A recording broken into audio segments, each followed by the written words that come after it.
ఉండేటటువంటి కాడ తుఫాను ఉండే కాడ అయినా ఎప్పుడైనా కొన్ని పనులైనా ముందుకు వస్తే వాటిని రక్షించడానికి ఎక్కడైతే ఇరిగేషన్ ఉందో ఆ ఇరిగేషన్ ఉన్నటువంటి డ్రైనేజీని బాగు చేయడానికి కొన్ని చేతకాల ఇవాళ నిజంతో తుఫానుకూలంగా నష్టపోయిన దానికన్నా ఎక్కువ డ్రైనేజీ లేని కారణంగా పొలాలు నేర్చుకుని నీట మునిగి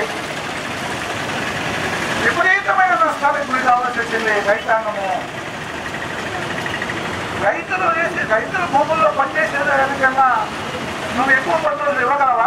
ఇవ్వగలిగే పని మీరు ఏమిస్తామో చెప్పమని ఈ పేద ప్రజానీకానికి ఈ కౌలు రైతులకు ఏ ప్రకారంగా సహాయం చేస్తాం?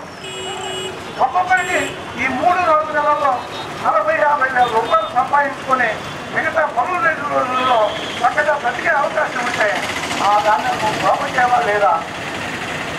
కేంద్ర ప్రభుత్వం కదా చేయాల్సింది.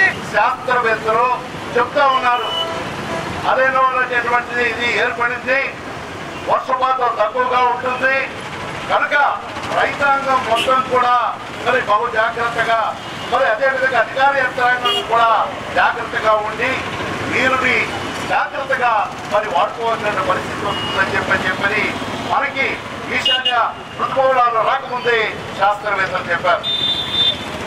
మరి మనం చూసినట్లయితే మరి గోదావరి జలాలు ఎన్ని లక్షల క్యూసెక్కులు మరి ఏ విధంగా సముద్రం పాలైనాయో మరి కనీసం ఆ పట్టిసీమలు కూడా మనం సరిగా ఉపయోగించుకునేటువంటి దౌర్భాగ్యమైనటువంటి పరిస్థితి అక్కడ కనపడింది. అనేక సంవత్సరాల నుంచి మరి గత ప్రభుత్వం ఏం చేసింది?